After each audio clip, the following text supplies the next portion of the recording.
அன்பு உறவுகளுக்கு இனிய வணக்கங்கள்.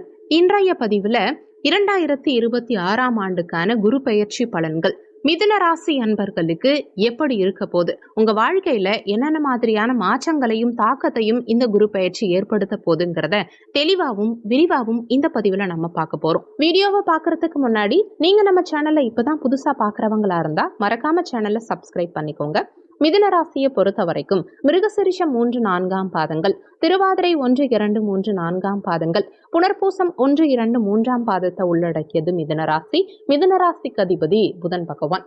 குரு பெயர்ச்சி நிகழும் தேதியை பொறுத்த வரைக்கும் திருக்கணித பஞ்சாங்கப்படி ஜூன் 2, 2026 செவ்வாய்க்கிழமை அன்னைக்கும், வாக்கிய பஞ்சாங்கப்படி மே 26, 2026 செவ்வாய்க்கிழமை அன்னைக்கும் குரு பெயர்ச்சி நிகழ இருக்கு.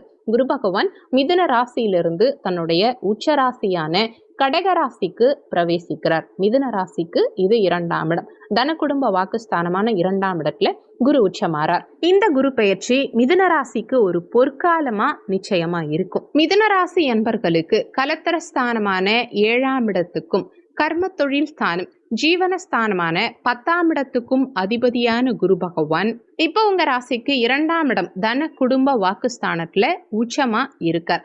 12 ஆண்டுகளுக்கு பிறகு நடக்கும் இந்த அரிய அமைப்பு மிதுன ராசி அன்பர்களுக்கு மிகப்பெரிய பலத்தை கொடுக்கக்கூடிய சூப்பரான அமைப்புன்னு தான் சொல்லணும். பொருளாதார நிலையை பொறுத்த வரைக்கும் தனகாரகன் குரு பகவான் தனஸ்தானத்திலேயே உச்சம் பெறும் காரணத்தினால பொருளாதார ரீதியா நீங்க இதுவரைக்கும் சந்திச்ச முட்டுக்கட்டைகள் அனைத்தும் இப்ப உடையும். பணவரவு மிக சிறப்பா இருக்கும். ஒன்றுக்கு மேற்பட்ட வழிகள்ல வருமானம் வரத்துக்கு அதிக வாய்ப்புகள் உண்டு. மிதுனராசி அன்பர்களுக்கு உங்க சேமிப்புகளும் இந்த காலகட்டத்துல உயரும்.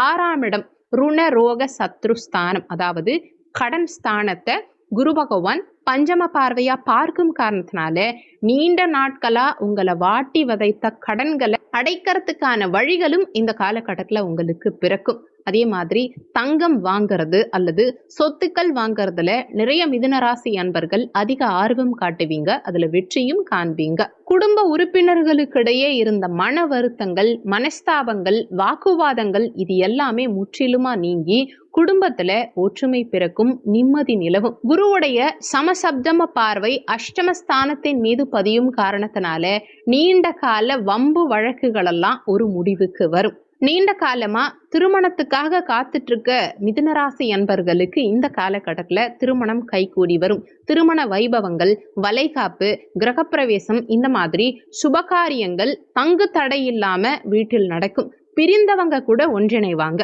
உறவினர்களுக்கிடையே இருந்த பகை மாறும். ஒருவரை ஒருவர் புரிஞ்சுக்கிட்டு செயல்படுவாங்க.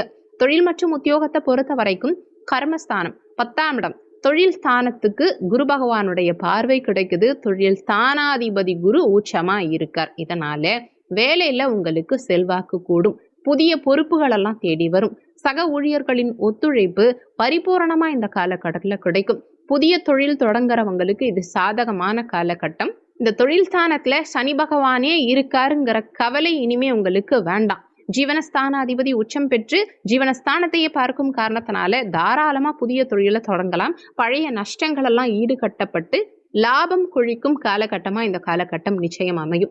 அரசு துறையில தேர்வு எழுதி அரசு வேலைக்காக முயற்சி செய்யறவங்களுக்கு இந்த ஜூன் மாதத்துக்கு பிறகு நல்ல செய்திகள் தேடி வரும். வெளிநாட்டு யோகம் சிறப்பா இருக்கு. வெளிநாடு சென்று வேலை செய்ய விரும்புறவங்களுக்கு அதுக்கான விசா மற்றும் பயண வாய்ப்புகள் இந்த காலகட்டத்துல எளிதாவே அமையும். மாணவ மாணவிகளை பொறுத்த வரைக்கும் சனியின் பார்வையால அவ்வப்போது இன்னைக்கு படிக்க வேண்டியதை நாளைக்கு பார்த்துக்கலாங்கிற மந்தமான குணம் வரத்துக்கு வாய்ப்புகள் உண்டு. ஏன்னா சனி வித்யாஸ்தானமான 4ஆம் இடத்தை பார்க்கிறார். அதனால இந்த மந்தமான போக்கை மட்டும் தவிர்த்துக்கிட்டா கல்வியில முதலிடம் பிடிக்கலாம். இன்னைக்கு படிக்க வேண்டியதை இன்னைக்கே படிச்சு முடிச்சிடலாங்கிற மனநிலை உங்களுக்கு வரணும். உயர்கல்விக்காக வெளிநாடு அல்லது வெளி மாநிலம் செல்ல விரும்புபவர்களுக்கு சாதகமான சூழல் நிலவும். ஆரோக்கியத்தை பொறுத்த வரைக்கும் தீராத நோய்கள் கூட குருவின் பார்வையால 6, 8ஆம் இடங்களை குரு பார்க்கும் காரணத்தினால இந்த காலகட்டத்துல குணமடையும். ஆயுள் பலம் கூடும். தன்னம்பிக்கை அதிகரிக்கும். எதையும் எதிர்கொள்ளும் துணிச்சல் மிதுனராசி அன்பர்களுக்கு இந்த காலகட்டத்துல பிறக்கும். எச்சரிக்கையான ஒரு விஷயம் என்னன்னா, உணவு விஷயத்துல மட்டும் கட்டுப்பாடு அவசியம் தேவை. கொழுப்பு மற்றும் இனிப்பு உணவுப் பொருட்களை தவிர்த்துக்கணும். ரத்த அழுத்தம், சர்க்கரை வியாதி சம்பந்தமான உபாதைகள் இருக்கவங்க கூடுதல் கவனமா இருந்துக்கணும் உணவு சார்ந்த விஷயத்துல. நீங்க பேசும் வார்த்தைகளுக்கு இந்த காலகட்டத்துல சமுதாயத்துல மதிப்பு அதிகரிக்கும். உங்க ஆலோசனைகளை மத்தவங்க ஏத்துப்பாங்க. பொது வாழ்க்கையில இருக்கவங்களை பொறுத்த வரைக்கும், அதாவது அரசியல் மற்றும் பொது சேவையில ஈடுபடுறவங்களுக்கு பதவி உயர்வு, மக்களின் ஆதரவு இதெல்லாம் பெருகும். இந்த காலகட்டம் சிறப்பா அமைய நீங்க செய்ய வேண்டிய பரிகாரங்கள் என்னன்னு பார்க்கும்போது, வாரந்தோறும் வியாழக்கிழமை தினங்கள்ல தட்சணாமூர்த்திக்கு மஞ்சள் நிற பூக்கள் சாற்றி வழிபாடு செய்யறது சிறப்பு. ஆதரவற்ற முதியோர்களுக்கு உணவு தானம் அல்லது புத்தாடை ஆடை தானம் செய்யறது குரு பகவானுடைய அருளை பல மடங்கு கூட்டும். ஏழை மாணவர்களின் கல்வி செலவு அல்லது நோட்டு புத்தகங்கள் வாங்கி கொடுக்கிறது இதெல்லாம் உங்களுக்கு சிறப்பான பலன்களை பெற்றுக் கொடுக்கும். தினமும் 108 முறை ஓம் நமோ நாராயணாய அல்லது ஸ்ரீ விஷ்ணு சஹஸ்ரநாமம் பாராயணம் செய்யறது மனசுக்கு அமைதியை கொடுக்கும். ஆக மொத்தம் பார்க்கும்போது மிதுனராசி அன்பர்களுக்கு உங்க வாழ்க்கையின் அடுத்த கட்டத்தை நோக்கி நகர இந்த குரு பெயர்ச்சி ஒரு மிகச்சிறந்த வாய்ப்பா இருக்கும். அதனால கிடைக்கும் வாய்ப்புகளை சரியா பயன்படுத்தி முன்னேற முயற்சி பண்ணுங்க. முக்கியமான விஷயம், வீடியோல சொல்லியிருக்கக்கூடிய பலன்கள் கோச்சார ரீதியிலான பலன்கள். கோச்சார பலன்கள் யாரா இருந்தாலும் வெறும் 20% தான் வேலை செய்யும். மற்றபடி 80% உங்க சுயஜாதகப்படி தான் உங்க வாழ்க்கையில என்ன நடக்கணும், எப்படி நடக்கணுங்கிறது முடிவாகும். உங்க சுயஜாதகத்துல இப்ப உங்களுக்கு என்ன தசாபுத்தி நடக்குது, தசாநாதனும் புத்திநாதனும் எந்த நிலையில சஞ்சாரம் செய்யறாங்கிறத பொறுத்து உங்க வாழ்க்கையில நடக்கும் நிறைய விஷயங்கள் மாறுபடும்ங்கிறத மனசுல வச்சுக்கணும். சுயஜாதகம் பார்க்க நினைக்கிறவங்க ஜாதகம் பார்க்கன்னு கொடுத்திருக்க வாட்ஸ்அப் நம்பருக்கு வாட்ஸ்அப் பண்ணுங்க. நன்றி.